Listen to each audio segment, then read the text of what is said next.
Okay.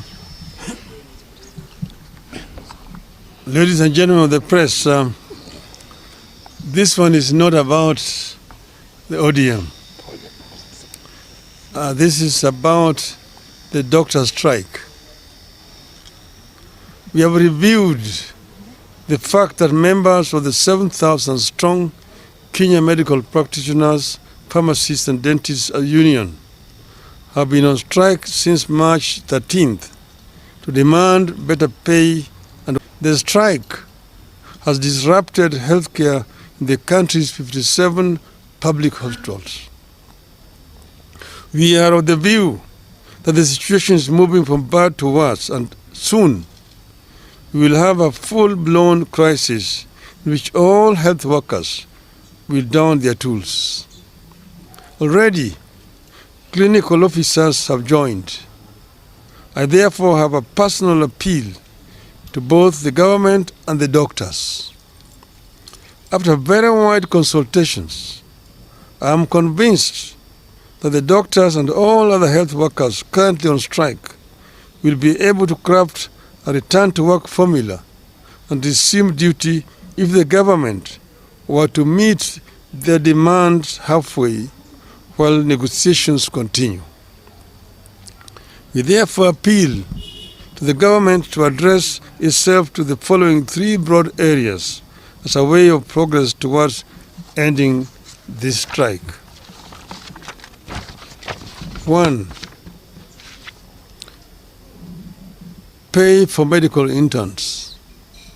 For the last 7 years, interns have been earning 206,000 shillings per month. These are actually the doctors running level 4 and many other public hospitals. There is no way an employer can reduce the salaries of employees midstream. That distorts everything in the life of the employee. I therefore ask the government to reinstate the 206,000 shilling pay for interns until the next CBA negotiation, which is around the corner, kicks in. During that next round of negotiations, both parties will put their cases on the table for consideration. 2. Fees and salaries for doctors pursuing further studies. Counties are supposed to pay salaries of doctors who are enrolled for further studies like master's degree, while the Ministry of Health is supposed to pay fees. My understanding is that while counties have kept their side of the arrangement, the Ministry of Health has failed to do so since 2018. As a result, a number of doctors cannot complete their studies and graduate because of fees owed. And as they retake courses, counties have stopped their salaries because those doctors have overstayed in the college. I urge the Ministry of Health to immediately engage the doctors and their learning institutions with a view to clearing the fee balances and enable the doctors to complete their studies.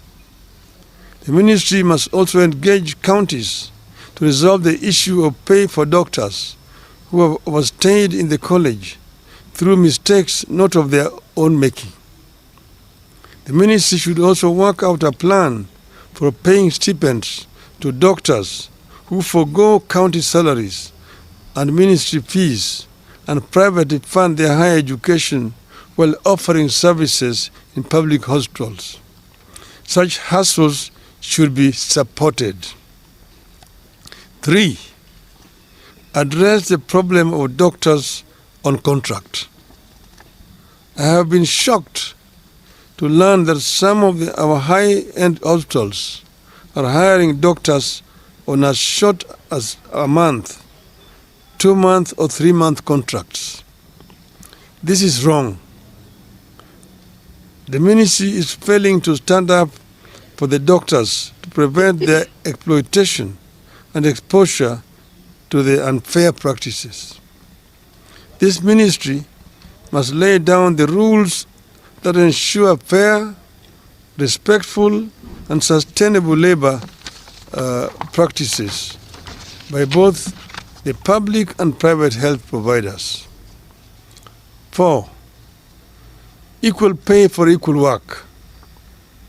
Doctors are complaining about a free-for-all system where some employers have the free hand to decide what to pay. The result has been a very unequal system where doctors hired to do the same job experience huge variation in salaries. The medical profession is too important to be managed so casually. The ministry must intervene for the doctors. 5. And procedural termination of services. I have